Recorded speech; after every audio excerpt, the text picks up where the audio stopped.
एक तर त्यांनी असं चालू केलंय की मंगेश साबळे यांना रावसाहेब दानवेंनीच उभं केलंय। रावसाहेब दानवे यांच्या विरोधात मागच्या जवळपास 35 वर्षापासून काँग्रेस उमेदवार देत आहे। कारण त्याचं असं आहे की कल्याण काळे आणि रावसाहेब दानवे हे एकच आहेत। भाजपची बी टीम काँग्रेस आहे या ठिकाणी जालन्यामध्ये। मी नागडा आहे, माझ्याकडे काही संपत्ती नाही, प्रॉपर्टी नाही, हे लोक जे आहेत अतिशय गलिच्छ असं या ठिकाणी जालना जिल्हा झालेला आहे।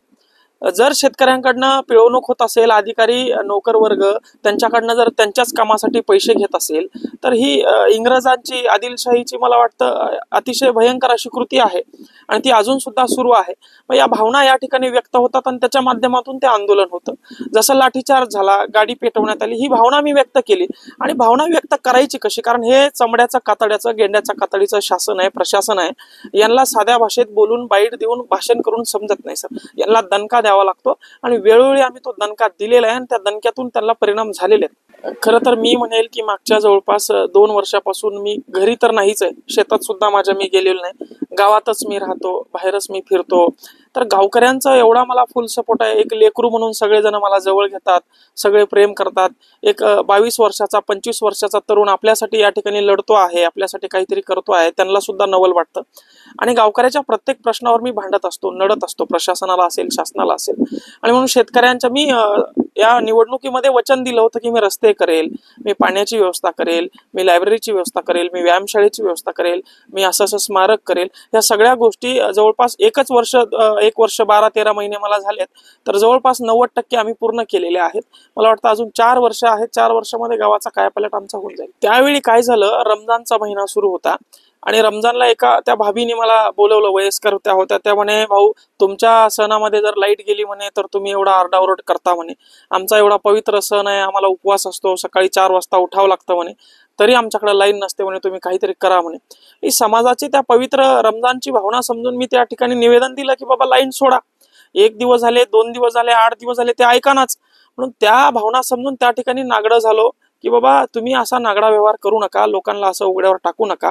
तुम्ही लाईट बिल घेतात, महिनोमहिने घेतात, पण तुम्ही त्या सुविधा देत नाहीयेत ज्या शासनाने ठरवलेल्या आहेत नियमाप्रमाणे, GR प्रमाणे। म्हणून त्या ठिकाणी ते आंदोलन मी करून घेतलं। मी नुकसान भरपाई मिळावी आमच्या या ओढत बाजार क्षेत्रामध्ये, या ठिकाणी जास्त पाऊस झाला होता, अतिवृष्टी। तर मक्याचे जे दाणे होते ते सडले होते, कपासीच्या कैऱ्या सडल्या होत्या, पंचनामे सुद्धा तहसीलदार करत नव्हते। मग ते पंचनामे तरी कमीत कमी करावे, नुकसान भरपाई येईल नाही येईल उद्याचा विषय, पण पंचनामे तरी करा, अधिकाऱ्याचं काम तरी करावं, हे ऐकतच नव्हते। मग तहसीलदारांना सांगितलं, SDM साहेबाला सांगितलं, कलेक्टर साहेबाला सांगितलं, शेवटी विभागीय आयुक्तांना सांगितलं, पण ते सुद्धा ऐकायला तयार नव्हते। म्हणून विभागीय आयुक्त कार्यालयाच्या बाजूला जो सलीम अली सरोवर आहे, एक भोंगा घेऊन टायरवर टूपवर बसलो आणि मोठमोठ्याला घोषणा देऊन त्यांचे कान उघडणी करण्याचा आम्ही प्रयत्न केला होता। आणि 8च दिवसामध्ये मोठी घोषणा शेतकऱ्यांविषयी त्या मदतीची झाली, मार्गी लागला होता।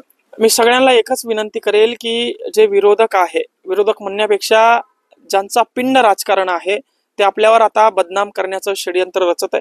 ते काही प्रकरण काढू शकतात, काही सांगू शकतात। एक तर त्यांनी असं चालू केलंय की मंगेश साबळे यांना रावसाहेब दानवेंनीच उभं केलंय, हे काँग्रेस पुरस्कृत लोक असं म्हणत आहे। या ठिकाणी मी सर्व समाजाला, सर्व तरुणांना, 18 पगड जातीला, सर्व शेतकऱ्याला, जनतेला आवाहन करू इच्छितो की या जालना मतदारसंघामध्ये रावसाहेब दानवे यांच्या विरोधात मागच्या जवळपास 35 वर्षापासून काँग्रेस उमेदवार देत आहे। मात्र मागच्या 7 निवडणुकामध्ये एकदाही काँग्रेसला विजय मिळालेला नाही, म्हणून आता सुद्धा काँग्रेसला विजय मिळणार नाही। मुळात काँग्रेस रावसाहेब दानवे यांच्या विरोधात विजयी होऊ शकत नाही, कारण त्याचं असं आहे की कल्याण काळे आणि रावसाहेब दानवे हे एकच आहेत। कल्याण काळे यांनी ठरवलंय की रावसाहेब दानवे यांना खासदार करायचं आणि मग रावसाहेब दानवे यांनी ठरवलंय की कल्याण काळे यांना आमदार करायचं।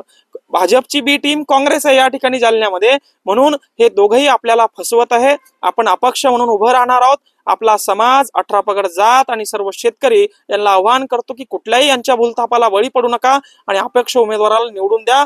तुमच्या भावना संसदेपर्यंत, तुमच्या शेतकऱ्यांचा प्रश्न, तुमच्या या ठिकाणी आरक्षणाचा प्रश्न आणि गोरगरीब जनतेच्या प्रत्येक प्रश्नावर भांडण्याची ताकद माझ्यामध्ये आहे। माझी स्ट्रॅटर्जी एकच आहे, जनशक्ती विरुद्ध धनशक्ती।